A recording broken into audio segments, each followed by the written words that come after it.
But I think if you go and find a good Kenyan and you have your documents that indeed you were sick, because let us now start to ourselves. And that is why I was saying, this thing of corruption is not the way we want to deal with it. It is how I accept how corrupt I am, and going forward, am I able to move from the red line to start changing? Because even when I go to that Kenyan and tell I have my documents, he or she will never trust that indeed they are authentic documents legitimate, that are legitimate I have used. They will always feel you've gone to somewhere, you've done kangaroo work, and now you've brought us this. And that is another problem. How do we start coming out of suspicions of each other and trusting that I can walk in with a clean document? Because I know there are Kenyans who just do their things clean, by the way. There are very many Kenyans who just do their things clean. But there are few of us who believe, I'll just go, I'll call my doctor, he'll just do the letter, and I will attach and put. So those are some of the challenges we face. So this corruption is not just the money.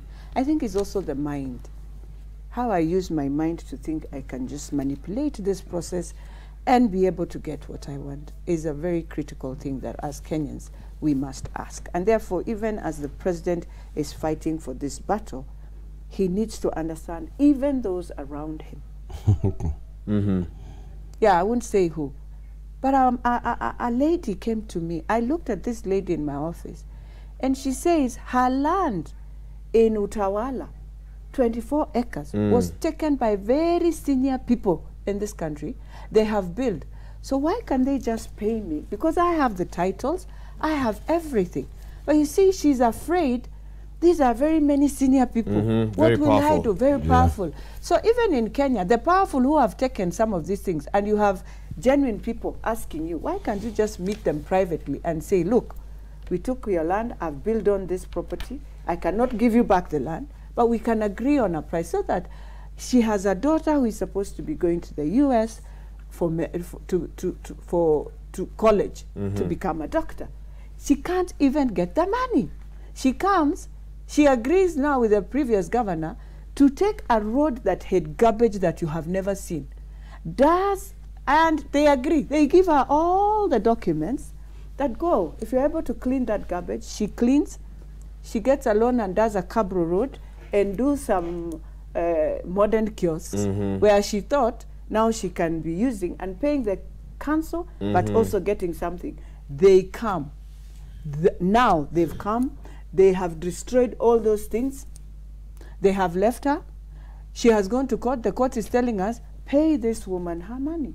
But nobody's listening. Nobody's listening. That is how sad Kenyans are getting into prison. It's interesting that you said the president needs to, take the fight against corruption higher. I don't know if any of you have seen the front page of the Star this morning. Can I read you the headline? Go ahead. Kindly. Okay. On one part, I'm sorry we don't have the paper here. At the top, it's Ruto's allies want Uhuru family audit. Okay. And the quote there is that Honorable Sudi says lifestyle audit should be extended to founding father Jomo as well. Now, the Star, as a picture, has the picture of the deputy president and a list of Ruto's known investments. Is that what we are talking? No, we are talking about? Let me comment on that. Now, because I need to read the paper. I have to tell you this. I've always said that once the president says that he's ready to fight corruption, he should be ready to realize that he's opened a huge Pandora's box. Oh yeah. And it may be very, very, very difficult for him to be able to deal with the issues that he'll find inside. One of the problems that I have is that this is the only country that over a very short period of time you become a billionaire. That is a fact. You don't see this in America, Australia. No, you don't. I mean, unless you've won the lottery in America or in Australia or in the UK, whatever. But the problem is this. I know people who, just like me as a businessman, back in, maybe give him 6 or 7 years ago, they would write a check and the check would bounce. But now that person owns buildings, a fleet of vehicles, you name it, maybe even a helicopter, whatever. Or and helicopters. you ask yourself, what happened within a very short period of time? Did you win Sport Pesa and you didn't announce yourself that you did? Or what happened? Or maybe you just got lucky and you got, you know, you actually worked very hard and you are able to be able to, you know, generate all that wealth. My issue is this: are we really ready to fight corruption? Because if we are ready to fight corruption, I think the ordinary Kenyan is. I guess the question is, are you as leaders ready? No. Even the ordinary Kenyan is not ready, and I'll tell you why. We've got, right now, what Kenyans should be demanding, and this is what I say to the president. I said, Mr. President, I support you 100%. You said this to him? On your fight, I mean, I don't necessarily have to call him and say that. I can say it in different ways. Even on, I've actually said it on the floor of the House, and I said, Mr. President, if you're really ready to fight corruption, the first thing you ought to do is to implement the TGRC report. That is where all these issues of corruption are. If we are ready, we need to go back and look at the issue of the Ndongo report. We've got a lot of reports which are just collecting dust that have never been touched. Now, we need to realize, just like Beatrice was saying, that corruption is not just about a bribe. Corruption is about the people we employ. We employ our relatives. We employ our sycophants. Are we ready to deal with all that? So it's going to be an interesting ride. And I think all we need to do is to buckle up, because it's going to be rough. You know, why do you say the ordinary Kenyan is not ready to deal with corruption? The ordinary Kenyan is not willing to deal with corruption because he's also been enslaved by this mentality that for you to achieve anything, you've got to know someone, you know, and you've got to bribe, you know. So this is a culture that it's consuming us on a daily basis, you know.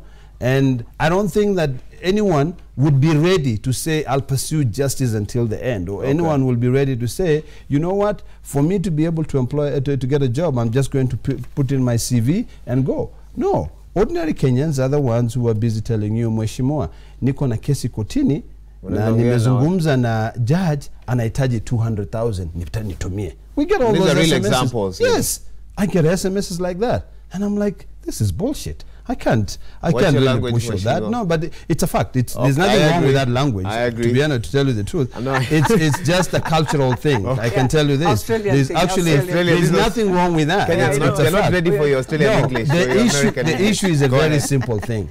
Are we ready to do it? Are we ready to say no? We are not ready. No. We are not ready. Well, let me pick up from what you've said and come back to Honorable Elachi. In 2003, we saw Kenyans fighting corruption.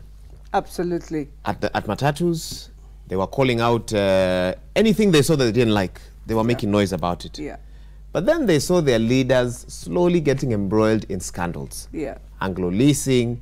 They saw the leaders taking sides. So as much as as much as I see the senator's point there, wouldn't you say that Kenyans take lead or or follow the examples of their leaders? Oh yes, yeah. And if they see a change in the political class at this moment, they will follow suit. They will follow suit. That is one thing I know. Kenyans, one of the challenges we must accept is that while we get into these huge budgets that we count numbers, yeah, we put Kenyans. Why are Kenyans wondering? It's because they've seen Beatrice Elachi today, and by this time they are wondering, kumbe, you can go like this. And so everyone wants to follow that route. Yeah, that is why you'll find a student of A now telling you, you come and you ask he or she, what do you want to be? You have an A, you know very well, this is one of now those God has blessed to be one of our engineers, our doctors. And said, no, me, I'm going to do cybercrime thing and I'll be doing procurement. And I'm like, oh, yeah. Anti-procurement guys are just making money, you see. That's how we think. The president has started, yes, well. When you say, let us now look at all, let us not just be looking at the PS and the CS. Because he comes in, he goes, he leaves a trail of people who have been doing the same thing. And they are the ones who do procurement, who do what, evaluate. So the problem starts from very far. You know, in this country, the problem starts even before it is in the papers. And if we cannot be honest to speak about it and say, before a tender is even in the paper, do you know there's a Kenyan who already knows, in this, there's a tender coming, and I have already the specs, and I need this, and I need this. Yes. All he needs is to await it in the papers. So he's already counting where he's headed.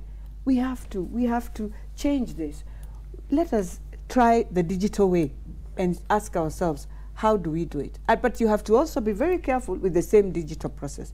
It is our conscience that we must talk about. It is how we believe, my values, my character. Because even this of IFMIS, for example, in IFMIS, you'll take to control of budget, this is what you want to pay.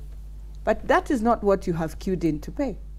You will come back after she has accepted. You can decide to change. You just and that is what is happening. Let me here is where I want, here is where I want, this is where I want it to go. Make a short comment, we take a break, then we carry on with this discussion. The question that I want to ask is this. Are we serious about this corruption? Yeah. Because if we are serious about this corruption, the president has got to lead by example. Number one, and I want to be very categorical in this, is that we cannot be seen to be abating corruption. We cannot be seen to be appointing people whose character has been questioned by ESCC, by the Auditor General. If you go into this government right now, you'll find former governors who billions of shillings they can't account for, and they are cabinet secretaries. I mean, seriously, we cannot be lying that we are ready to fight this corruption. The first thing is that if you're serious about it, the first thing you do is that you say, okay, Auditor General, give me a list of all those governors that you say had issues. This is the president. Okay. This is the president, I'm telling him. If, Mr. President, you are ready to fight this corruption, the first thing is this, you cannot be seen to be abating corruption. The first thing is that sit down with the Auditor General, sit down with the Controller of Budget. Any governor who has been questioned, whose billions cannot be answered, including those in his administration, including the ones in your administration currently, let them sit aside. You know, and I know the good Mullen said yesterday on Twitter that a lot of public officers, will step aside because they would not want to be to go through this this process, lifestyle audit. Lifestyle audit. But I tell you this. It doesn't give a hoot in hell. Even if they step aside, you follow them. I know people who 2 years ago were just ordinary people, but now they have built a 200 or 300 million shilling house in Karen, and build another one in Ushago. And what? Because they are in a pipe full of money. You know, money is just flowing like this, and they can't control it. And let me tell you, there are very good Kenyans who would wish to change this. I have a young man, I won't say, the water project is in either Makueni, between that. This is a company where when you read their audit, you're even wondering, why is government giving such an institution money? You have not paid your employees for 6 months. And by the time you start this, people come and threaten you. They threaten you, they want to kill you because of something you have said. Look, don't give this company money, remove the officers who are at the top before you even start rebuilding this institution, because it is just a drainage where money comes in, money comes out. You are given 60 million. How can your workers for 6 months not have salary? No, let's do this. Let's do this. No, let's name the example. Number one, she knows very well. I want you to hold that example. No, I'm not going to hold this. I'm going to tell you this because I don't want you to forget. Mumia's Sugar Company. The government owns about, I think, 20% or 40 something percent. The government controls who becomes the board member of that. And the people who are elected there are not people who are qualified to be able to come in and really change. Farmers in Kakamega are suffering. They are not being paid. And just like Beatrice said, you are pumping money into the company, but the board there is controlled by one person. There is a lot of complicity in all the dealings. If the government is serious that they want to fight, the first thing they should do is that the national government surrender all your shares, because they are worth nothing now. Either you sell it to the county government, or you bid out there for somebody to take.